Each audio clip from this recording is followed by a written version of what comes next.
หายโตเลิมเลขาธิการใหญ่คณะบริหารงานศูนย์กลางพรรคคอมมิวนิสต์เวียดนามประธานประเทศแห่งสาธารณรัฐสังคมนิยมเวียดนามพร้อมด้วยภรรยาและคณะผู้แทนขั้นสูงของพรรครัฐแห่งสาธารณรัฐสังคมนิยมเวียดนามได้เดินทางมาถึงสนามบินสากลวัดไตนครหลวงเวียงจันทน์ในตอนเช้าของวันที่1ธันวาคม2025โดยมีสหายบุญทองจินมณีกรรมการกลุ่มการเมืองศูนย์กลางพรรคผู้ประจำการคณะเลขาธิการศูนย์กลางพรรคห้องประธานประเทศพร้อมด้วยคณะผู้แทนของสาธารณรัฐประชาธิปไตยประชาชนลาวให้การต้อนรับอย่างอบอุ่นและสมเกียรติ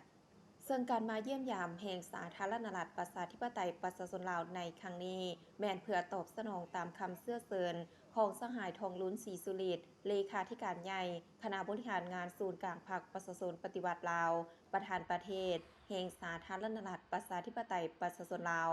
เพื่อเสริมขยายสายพัวพันมิตรภาพอันยิ่งใหญ่ความสามัคคีพิเศษและการร่วมมือหอบด้านระหว่าง2พรรค2รัฐและประชาชน2ชาติลาวเวียดนามให้นับมือแน่นแฟนและแตกดอกออกผลยิ่งขึ้นพร้อมกันนี้ในโอกาสดังกล่าวสหายตัวเริ่มยังจะได้เข้าร่วมพิธีเฉลิมฉลองวันสถาปนาแห่งสาธารณรัฐประชาธิปไตยประชาชนลาวครบรอบ50 ปีและเป็นประธานร่วมกองประชุมพบปะขั้นสูงระหว่างพรรคประชาชนปฏิวัติลาวและพรรคคอมมิวนิสต์เวียดนามประจำปี 2026 นำอีกในโอกาสนี้สหายตัวเริ่มเลขาธิการใหญ่คณะบริหารงานศูนย์กลางพรรคคอมมิวนิสต์เวียดนามประธานประเทศพร้อมด้วยภรรยาและคณะผู้แทนขั้นสูงของพรรครัฐแห่งสาธารณรัฐสังคมนิยมเวียดนามได้เข้าวางพวงมาลาอยู่อนุสาวรีย์นักรบนิรนามดาวแดงนครหลวงเวียงจันทน์ในโอกาสเดินทางมาเยี่ยมยามและเข้าร่วมพิธีเฉลิมฉลองวันสถาปนา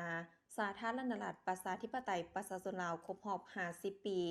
และเป็นประธานร่วมกองประชุมพบปะขั้นสูงระหว่างพรรคประชาชนปฏิวัติลาวและพรรคคอมมิวนิสต์เวียดนามประจำปี 2026 อยู่นครหลวงเวียงจันทน์สาธารณรัฐประชาธิปไตยประชาชนลาว